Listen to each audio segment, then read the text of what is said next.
Hey, come on in. Welcome into the latest edition of First Take. Skip Bayless, Molly Karam holding things down in Bristol. Stephen A. is in the Bay Area. You all know why. Gentlemen, good day. Good morning. How y'all doing? Good. You guys look nice. I like these looks. Thank you, Molly. Yeah. I just envy Mr. Smith getting to camp in maybe my favorite city in the world, where you are right now. Way to go. Yeah, it's your favorite city in the world, not mine. If I had to pick a spot to be in California, trust me, it would be southern. It wouldn't be northern. Really? Okay. Oh, yes. All of California. You know, I must admit, I do love Southern California. Yeah, I'm Really? sure you do. Really? Oh, okay. Very interesting, Stephen A. Let's work. Well, you know I do. You know I do. Okay, let's get into it, guys. And we start with the King. LeBron asked yesterday about being the underdog against the Warriors. Here's what he had to say. Take a listen. Not my concern. I don't get involved in all that underdog, overdog, whatever the case may be. It's stupidity. One thing for me is just how well I can get my team prepared mentally and physically to go out for battle, because it's going to be a tough test for us, and we know that. We're better built to start the finals than we were last year. It doesn't matter who it's against. I mean, that's not a headline. That's obvious. All right, Skip, break it down for us. What's LeBron really trying to say here? Stephen A. Smith, here's my 2 cents. My view from a distance of what I just heard from LeBron James and continue to hear from him. He is saying something I've never heard from LeBron James going into an NBA Finals. This obviously his 6th straight of those. To me, LeBron James is very publicly expressing supreme confidence in himself and his team, the team that's better built to face these Golden State Warriors. And he's doing so at the risk, maybe the extreme risk, of offending and motivating said Golden State Warriors, which just my 2 cents, I don't think that's very smart. You may disagree, but let me elaborate. LeBron James is now saying it is stupidity for the odds makers to favor a team that, as we all know, won a record 73 games, a team that we just witnessed come from 3-1 down to win the much more difficult Western Conference against, as we all know, an extremely dangerous and very talented Oklahoma City Thunder team. And we're talking about a team that clearly has the back-to-back MVP, the first ever unanimous MVP, and finally, a team that does have, for what it's worth, home court advantage in the NBA Finals. All those things, he's saying it's stupid to favor that team. I'm not sure it's stupidity, but again, the old LeBron would have said something like, you know, I can see why they would be favored, but I still like our chances. That would be the old LeBron. But the new LeBron is in full-on attack mode at Golden State. And he's basically saying that, as we all know, he said that Steph's unanimous MVP award was, by his definition, he was saying that he gets it. He conceded that Steph was the best player this year, statistically, but that maybe Steph wasn't most valuable to his team. And as you recall, a couple of weeks ago, I interpreted that LeBron was saying, hey, I'm sorry, I think I was more valuable to my team than Steph Curry was. Then he went in full-on attack mode on Steve Kerr by saying that Terry Stotts flat out deserved Coach of the Year over Steve Kerr. Wow. So that's 2 for 2. You went after Steph and the award, and you went after Steve Kerr and his Coach of the Year award. And again, big picture for me, Stephen A., King James is not ready to buy into the crowning of Steph Curry as the best player on the planet, nor is he willing to pay even an ounce of respect to what Golden State has earned so far, which is obviously 1 championship against a LeBron team without Kevin Love, as we know, and without Kyrie after Game 1 of the NBA Finals. So, to me, this is a new guy. I'm intrigued by this guy. I love it for our sake that it's great build-up, pre-finals hype for us. But again, this Golden State team is not to be trifled with, especially Steph Curry. And I think LeBron, in this case, is biting off more than he should be able to chew. I think you're being utterly ridiculous on this matter, to be quite honest with you. Let me start out saying that.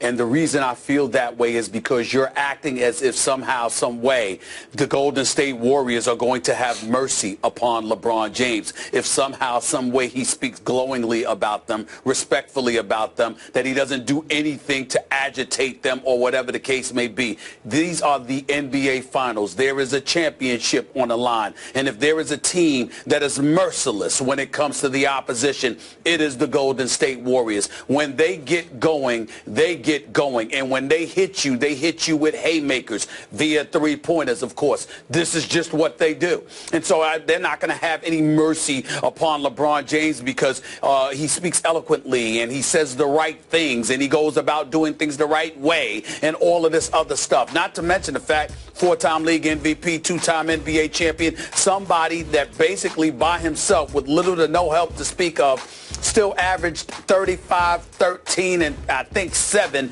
in the finals last year and managed to win 2 games against this team. And so it's one of those situations where not only did you have to live with the specter of not having a Kevin Love, not having a Kyrie Irving, being undermanned against this juggernaut from last year, but they come into this season, not only do they blow you out on your home court, but in the midst of their terrific season at 73-9, an all-time record, all we've been hearing about all year long are the Golden State Warriors, how lethal they are, and what they do to one opposition after another.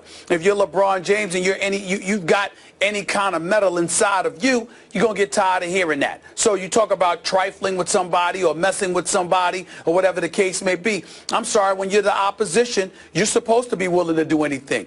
If you're as great as LeBron James has been, you're certainly supposed to display something that says you ain't backing down to a damn soul. They're coming, well, here you come too. Let's get it on. That's what it's all about. I know you said you like that, and I respect that part, but at the same time, it's like this notion that we've got to worry about what we say about people or whatever the case may be. I think that's applicable to coaches when it comes to talking about opposing players because, again, you don't have to go on the court and play against them. So if you're, for example, like Jeff Van Gundy back in his days when he was coaching the Knicks to mess with Michael Jordan, well, then that's a little bit different because you're not on the court to do anything about it.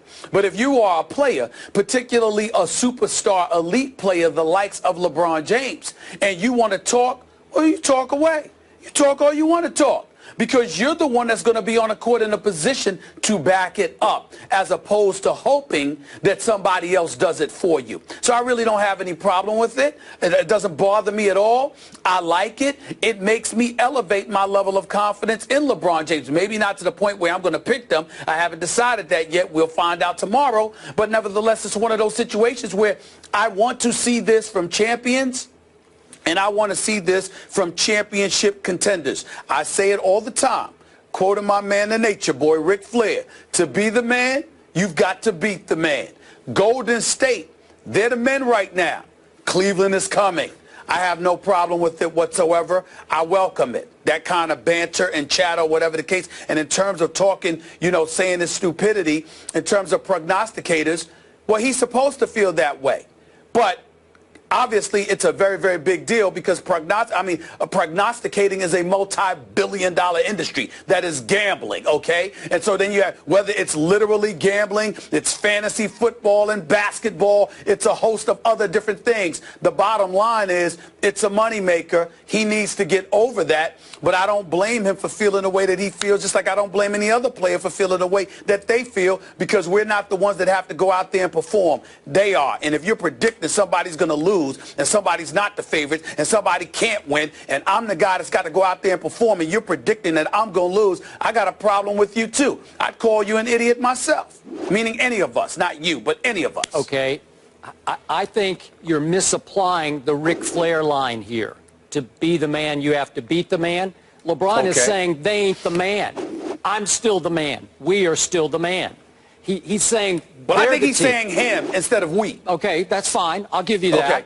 Okay, but my point to you is, my question to you, do you think Golden State deserves to be favored, even by a little here? Yes. I mean, anybody in their right basketball mind would say, yeah, Golden State deserves to be favored by whatever. what are they, a 5.5-point favorite tomorrow night in Game 1, whatever it is for the series. Okay, you could say they're almost a prohibitive favorite in the eyes of many, including BPI, but whatever. They are favored, and they deserve to be, except LeBron James, the leader of the underdog team, is saying that's stupidity to favor them, and he's been relentless in paying them no respect for what they've achieved individually as an MVP and a Coach of the Year, or collectively as a team. He's paying them no respect. Again, I haven't seen this LeBron before. Maybe you have, but I don't remember him certainly, against my Spurs going into those things. He would just wax eloquent about his respect for the Spurs. Stop. Here's the difference. You can't use that as an analogy, and here is why. Because even though the Spurs were an elite team, they're quiet, and they quietly go about the business of just doing them. And they display profound respect for the competition. They're never dismissive of anyone. But more importantly than that, and you are the absolute most qualified person in all of media to validate the point I'm about to make. No matter how great the Spurs are, they are underappreciated until you have no choice but to appreciate them. The Spurs the Spurs are an afterthought until they're literally in your face, and you have to deal with them. No one on the planet, not even the Spurs, complain about that reality more than Skip Bayless. So if you are LeBron or anybody else, that's entirely different. Of course you show them the respect because you too recognize that they're not rewarded and celebrated nearly as much as they should be. In the case of Golden State, even though they're the champions, you got to understand why somebody like LeBron will look at them and say, well, wait a minute. They deserve props, but my God, look at how y'all just gloss all over them. I mean, I agree. It's ridiculous because think about it. What you said yesterday, you pulled out a tweet in the immediate aftermath of Golden State winning the finals, and you pointed out your tweet about how they were the most opportunistic and, all of this other stuff because of the thing. Fortuitous. Fortuitous is the word you use. You talked about Mike Conley Jr. being hurt. You talked about Kyrie Irving being hurt in the finals along with Kevin Love. You talked about, all of this stuff. I'm saying to you, well, that's what LeBron remembers too. LeBron remembers how fortuitous their run was last year, especially against himself. So the fact that they've been celebrated to the degree that they have been celebrated, having not won the title yet, he has every right to feel that way. He just has to do something about it now that he's in this position. But I don't blame him for his stance. Okay, I got it. Now let me flip it around quickly and look at this from the Warriors' perspective, especially Steph Curry's perspective. I'm not saying he's Michael Jordan, but he has a little Michael in him. He takes these things very personally, these slights. That's why I read the tweet in his response to me a year ago. And I'm going to say it again. You vehemently disagreed with me. I thought a psychological turning point in the previous series, the Western Conference Finals, was when Russell Westbrook stifled laughter at a question about Steph's defense. I just think that's the kind of thing that will infuriate and motivate Steph Curry off the charts. He's going to get even with you for that kind of a public slight. And I believe he's taking these shots from LeBron pretty personally.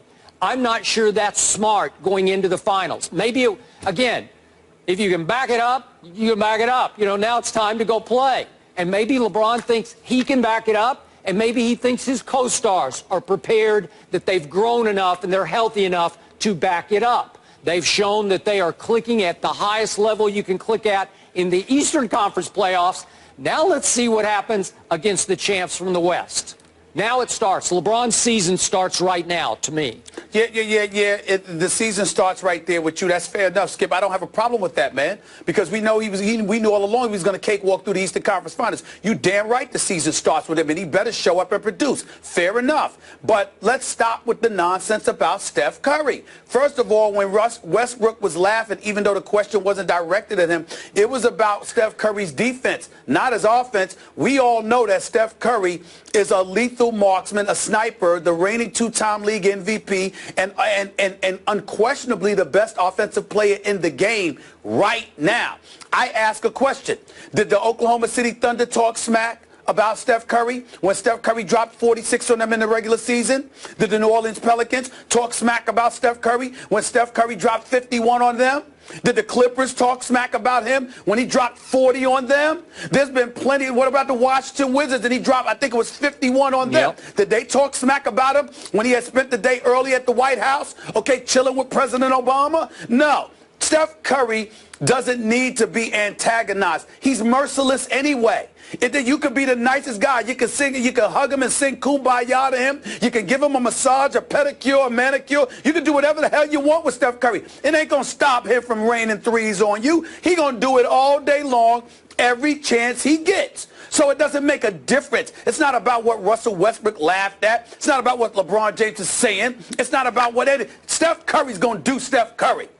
Watch his daddy when his daddy was playing. One of the nicest guys in the world. By the way, all the opponents loved and respected him. It didn't stop him from raining threes on them. Michael Jordan manufactured 90% of the controversies that he was involved in because he was looking for an excuse to motivate himself. So he literally lied about the controversies that made headlines to inspire him or whatever, to keep himself motivated because the competition itself wasn't motivating enough because he knew what he could do to him. I mean, this is what it was. All right, so last it's like, question. Stop with the nonsense. Okay, last question. If you were Steph Curry right now, would you even be slightly offended by how LeBron is dismissing you as the favorite? Did it stupid to call you the favorite? Not at all, because I wouldn't take it as LeBron dismissing me. I would take it as LeBron recognizing that LeBron believes in LeBron, and he's coming. I would anticipate that he's going to come and that I better be ready to do something about it. I don't think Steph Curry's thinking about it at all. I don't think it's something that he's taking personal at all, because I don't recall LeBron James taking a personal swipe at him yesterday or whenever it was. I don't see that. I do. But it doesn't matter. I do. We'll see. But it doesn't matter. Okay. It doesn't matter. It's the finals. Steph Curry is coming to annihilate him. And LeBron had better be ready to answer and do something about it, or he's going to get smoked. And the Cleveland Cavaliers are going to get smoked. Because it doesn't matter what they don't. It doesn't matter what they say or what they don't say. Golden State will have no mercy. They will bury you if you let them. You better be prepared to do something about it. Okay, I got it. But it sounds to me like LeBron thinks he's coming to annihilate Steph. That's how it's coming across. What's he supposed to think? Okay, good. Here we go. Bring it on. How is that a problem? How is that a problem? I just don't think it's smart. These guys, they only won 73 games. Please. That's all. Why am I even talking to you about this? Know. You're the same guy. You're the same guy that would have somebody kidnapped if it could lead to a Spurs victory. I mean, why am I even talking to you about this stuff? Yeah, why even waste my time? That's not true. My guys always get hurt before the biggest games. Oh, please. You'll sit up there. If you could sit there and untie somebody's shoelaces and have them twist their ankles so the Spurs could win, you'd do it. If somebody could mess with their food and make them sick before a game against the Spurs, you would do it. I mean, why am I talking to you about this? I'm still convinced that you got to the referees before Game 5 of the Spurs-Thunder series, because those two calls cost me a championship in the last minute of that game. Those two non-calls. No, you know what cost you a championship? Age and LaMarcus Aldridge. That's what cost you a championship. Age and LaMarcus Aldridge. Next question. Thank you. Steph on LeBron saying he's been to the final 6 times. I won't be thinking about that on the court, but afterwards you can appreciate the star power and the level of basketball it is. Let's give LeBron credit on this. He's been to 6 straight finals, as Steph just said.